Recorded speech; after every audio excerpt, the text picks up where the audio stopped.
So, I have no time by my side. I have to run along with time. So, but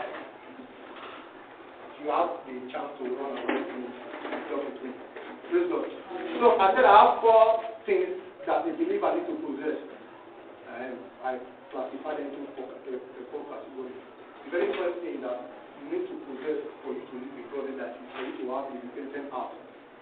Praise God. Repentance is all that matters for you.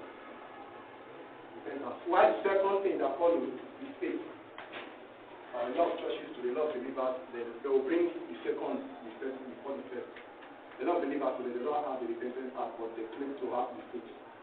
Praise God. So why the third thing that we need to possess is the word of the Lord. Once we have repented, the next thing is to have the faith. The next thing is for you to possess the word. Why the fourth thing is the Holy Ghost. Praise God. So the fourth thing is the Holy Ghost. So, the very first one, the scripture I will be taking will be from 2 Corinthians 7:10 and 2 Peter 3 verse 9. So if you have your Bible with me, you see the just read up. Let's see along with the time. Repentant heart. Repentant heart. 2 Corinthians 7 verse 10. Another person.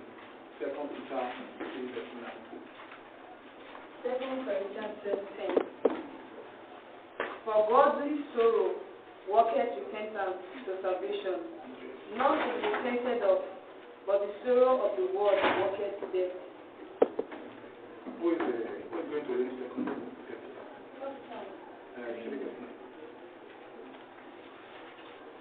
2 Peter 3:9. The Lord is not slow in keeping his promise, as some understanding slowness, instead he is patient. 2 Peter. The Lord is not slow in keeping his promise, as so understanding slowness, instead he is patient with you, not wanting anyone to perish, but everyone to come to repentance. Praise God. Now we run along with the very first one already. The faith of godly soul greatest was repentance. So, as a believer, you have to have this sorrowful heart. Whenever you think of the sin you have committed, praise God. So that's the very first thing you need to possess to live a godly life. To have that sorrowful heart towards sin. Looking back into the life of David, you saw David after committing that huge sin. He went back to God. Two of us, I love us that study the life of David. He said, for godly sorrow bringeth repentance. But our churches today, permit me to say, what they do, they call for altar. So I'm always saying in me, many times when I will see, when they will say altar talk, you see people that say they have repented coming out from the church with your ways to receive Christ. Have you not noticed this sometimes in church? So to me, they have not repented. They are just going to proclaim the faith. That's why many times when you see them, next Sunday you will see them coming out again for repentance to accept Jesus. Because that sorrowful heart was not there. It was not there. That you need to be sorrowful for what you have done, for you to run away from it. If you see the life of David after that sorrowful act, you didn't see him again committing that same adultery. So he ran away from it. That was when he now said, I have hidden the word of the Lord in my heart, so that I will not sin. So when you are sorrowful, you will need to make the word of the Lord your compass. You make the word of the Lord your guardian. Praise God. So and the second Peter said, he said, for God is too patient, wanting everybody to come unto repentance. So our God is too merciful. I wish our God is someone else. God will be partial. Like maybe you say, I want rain to be falling on just the righteous one. Those ones that cannot believe, I want them to be suffering. Don't you know God can do something like that? But God is too merciful. We want everybody, both the believers and unbelievers, to enjoy His mercy. So when I will come back to Him, I say, wow, this man is so merciful. That's when the sorrowful acts come in. For a lot of people today, they don't possess that sorrowfulness in them. They'll come out of Sunday, Holy Ghost, say after me, Lord Jesus, as proclaiming your faith. So you have not repented sincerely from your heart.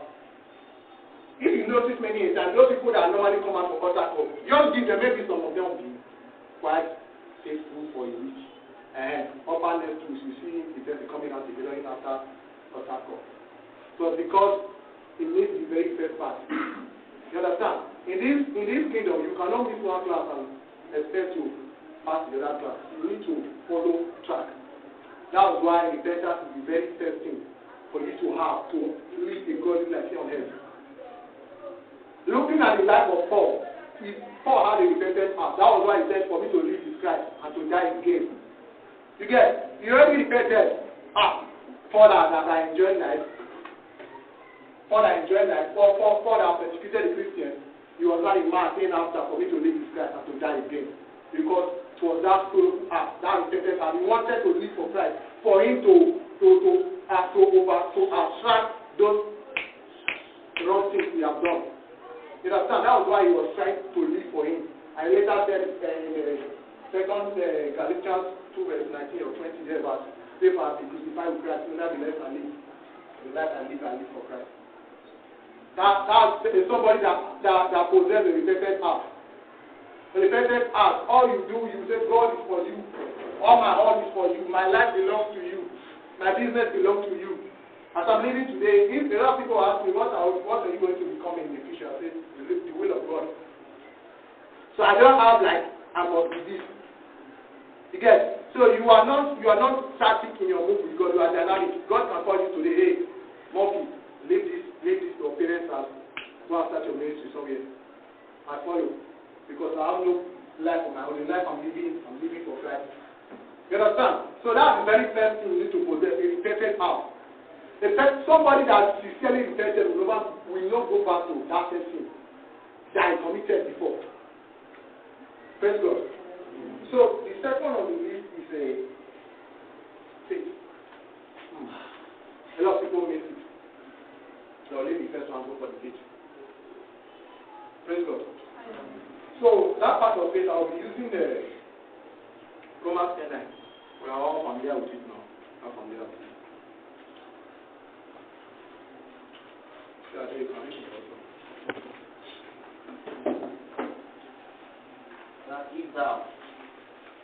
if thou shalt confess with thy mouth the Lord Jesus, and shalt believe in thy heart that God has raised him from the dead, thou shalt receive. Praise God. That's confession of faith. You read down there, you say, Apostle Paul said, faith comes by hearing, and by hearing the word of God. So that's the third aspect of it. But our pastors today, believers today, when they want to lead somebody to Christ, say after me, Lord Jesus, I believe in you, confessing faith without their repentance. Now, definitely. That's why in churches today we still have a lot of people that are fornicating. I'm privileged to be close to guests. If you have observed my life, I'm more close to guests. I don't really know why, but many of them that I'm close to, they are open to me too. So I was speaking with one, I think last week Sunday. The guest said he don't like church people again. I said, why? I was like, okay. The guy said in their church, there was one guy that spoke with him. He was like, okay, this guy is forester department, fire department, maybe he will be devoted. You understand? So I was like, okay, let me hear from her. He said the guy slept with her. I was not like, this person was devoted. He said, yes. Are you here? Are you with me now? Are you thinking what I'm thinking? There's somebody that is in choir department or Sunday will come, praise the Lord, hallelujah. With an empty vessel. Praise God. I don't know the way from people, I don't know conscience. My conscience is not allowing me to do that. We will say, hallelujah in the altar, the person is left to the congregation, looking at you. Praise God. So that's the other. I was painful. The thing pained me. And the girl was not like, I was not like, you can also live in a relationship without having sex. You can live in a relationship without having sex. You set your goal, tell the guy to also set his goal. See, this relationship is the godly relationship without sex. But the word today, sex is the number one. I'm describing my for you, now will give me your body. Praise God. So I told her, I think you can live any relationship once, but I even told her you can even live without relationship. For a lot of guys today, they will tell you no sex, but later you will find yourself in bed. Praise God. So it's good to be close to the opposite sex, and you know what you are doing. So when they also say the kind of person you are, they will open up to you. Praise God. I was bitter. Say college time in church. Is that accept to the guy was like, hello, are you coming to church today? That kind of follow up. Hello, are you not going to church today? And they were like, I'm coming. Then the guy will even come to the house. Let's go to church together. And that kind of follow up. She was thinking there was maybe this guy is or the hour allowed people to get on to a servant. Praise God. So what I'm trying to pick out from here is that a lot of people in churches that proclaim they are saved, they are not really saved because they don't have a repentant heart.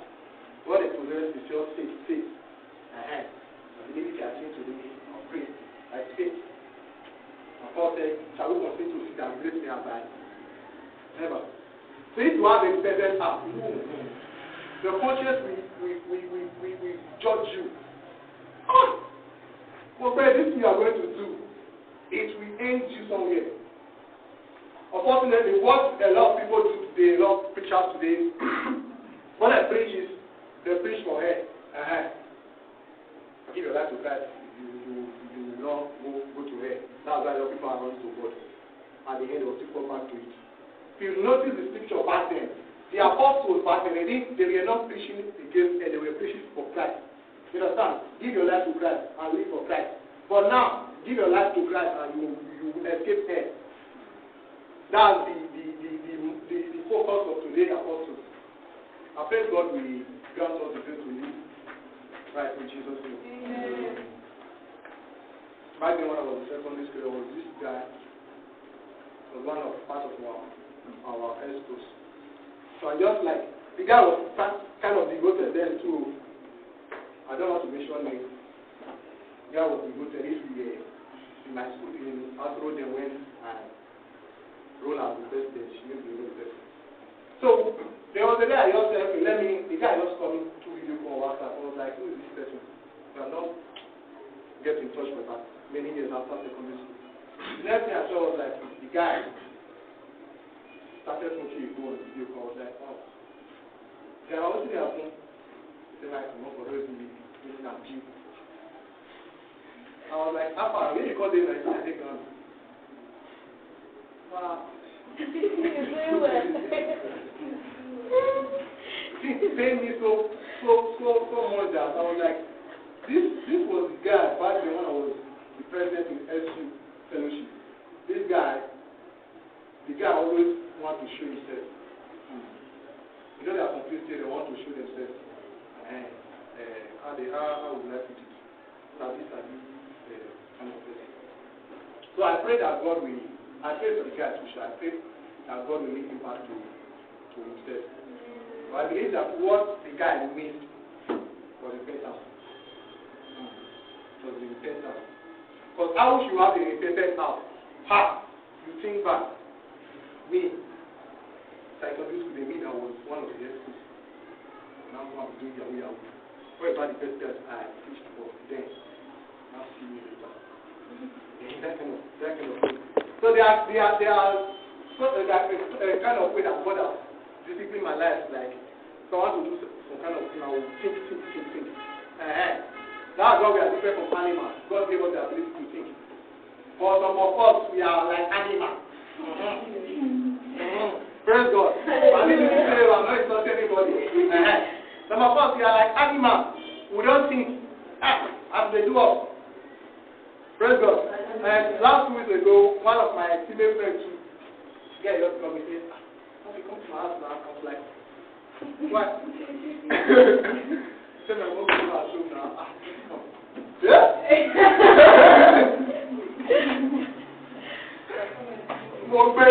Yeah? On top of it, yeah, I promised to get that I'll give her one habit, but I hear one is two. And after that, okay, come, I don't want to, the Holy Spirit told me, I don't allow that girl, don't even let her from your house. And after that, I'll meet my injunction, I'll give it to you, even if I was heading to Windows. So, later the story to send, but when the boss girl wanted to kill us, so like, let's go to the house from today.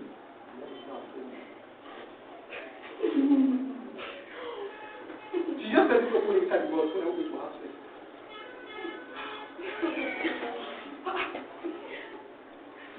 Just imagine how it was some guy.